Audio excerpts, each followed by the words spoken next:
কোটশিলার সিমনি জঙ্গল ট্র্যাপ ক্যামেরায় জোড়া চিতাবাঘ, সচেতনতায় বন দপ্তর। কোটশিলা রেঞ্জের সিমনি জাবর জঙ্গলে বন দপ্তরের ট্র্যাপ ক্যামেরায় ধরা পড়ল জোড়া চিতাবাঘ। এর আগেও ওই অঞ্চলে চিতাবাঘের উপস্থিতি প্রমাণ মিলেছিল, তবে এবার জোড়া বাঘের স্পষ্ট ছবি মেলায় চাঞ্চল্য ছড়ায়। বন দপ্তর জানিয়েছে এই অঞ্চলে বন্যপ্রাণীর সংখ্যা বাড়ছে, যা বন সংরক্ষণের সফলতার ইঙ্গিত। তবে পাশাপাশি বাড়ছে সচেতনতার প্রয়োজনও। তাই এলাকায় এলাকায় ঘুরে সাধারণ মানুষের মধ্যে বন্যপ্রাণ ও বন সংরক্ষণ নিয়ে প্রচার চালানো হচ্ছে। দেখুন, আপনারা জানেন যে বছর 2-3 আগে ওখানে ছোট কিছু পায়ের ছাপে আমাদের মনে হয়েছিল যে ওখানে বাচ্চা চিতাবাঘ আছে। এখন আমরা যেটা দেখছি যে দুটি সাব অ্যাডাল্ট চিতা, মানে বাচ্চাগুলি বড় হয়েছে, তাদের বাবা মা আছে এবং আরেকটি নতুন পায়ের ছাপ আমরা পাচ্ছি। সব মিলিয়ে সংখ্যাটা 5 বলে আমরা আশাবাদী, মানে বাবা মা 2 বাচ্চা সহ একটি ফ্যামিলি এবং একজন নতুন কারোর আগমন। খুব বৃষ্টিতে ধুয়ে যাওয়াতে রিসেন্টলি গত 1 মাস ধরে আপনারা দেখছেন পুরুলিয়াতে আমরা পুরুষ মহিলারটা এখনও বুঝে উঠতে পারিনি, যেহেতু ধুয়ে গেছে। আমরা খুব শিগগিরই সেটা পেয়ে যাব। মেল হতেও পারে, কারণ টেরিটোরিয়াল ফাইট, একজন আপনারা তো জানেন ওয়াইল্ড লাইফ, একটি মেল তার পরিবার নিয়ে বাস করছে, মানে আরেকটি মেলের হিংসা হবে, সেও চাইবে এর মধ্যে আসতে। ফিমেল হলেও ঠিক আছে, সে এই পরিবারের সদস্য হতে চাইছে। আমরা সেটা কিছুদিনের মধ্যে আশা করি জানতে পারবো।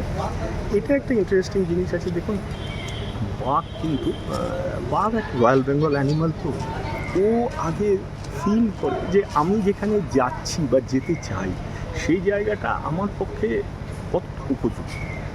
ও কিন্তু ফিল করছে যে এখানে লেপার্ডের ফ্যামিলি আছে, তার মানে এখানে খাবার ভালো আছে, তার মানে এই জায়গাটা লেপার্ড, মানে আমরা যদি ছোট ভাই বড় ভাই হিসেবে ধরি, যে ছোট ভাই যদি ওখানে ভালো থাকছে তাহলে আমি তো বড় ভাই হিসেবে, তাহলে আমারও ওই জায়গায় যাওয়া যেতে পারে।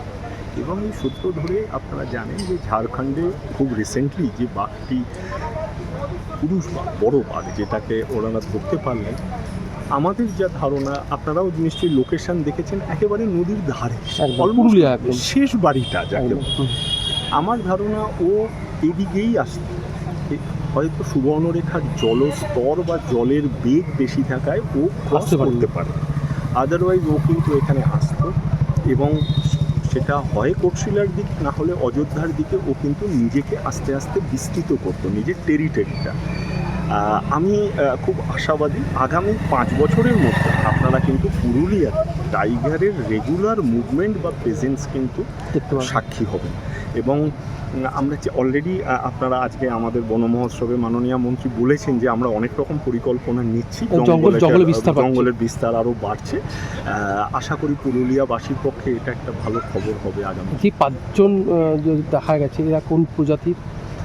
এটা ইন্ডিয়ান কমন ইন্ডিয়ান লেপার্ড, যেটা আর কি, মানে চিতা বাঘ, চিতা নয়, চিতা বাঘ, কমন ইন্ডিয়ান লেপার্ড। অর্থাৎ আগামী দিনে পুরুলিয়াকে বাঘের একটা আস্থানা বলা যেতেই পারে। হ্যাঁ, এবং বাঘ সংখ্যা বাড়ছে, পরিবার হচ্ছে, এবং এরা কিন্তু এমনি এসে বসে যাবে না কোথাও।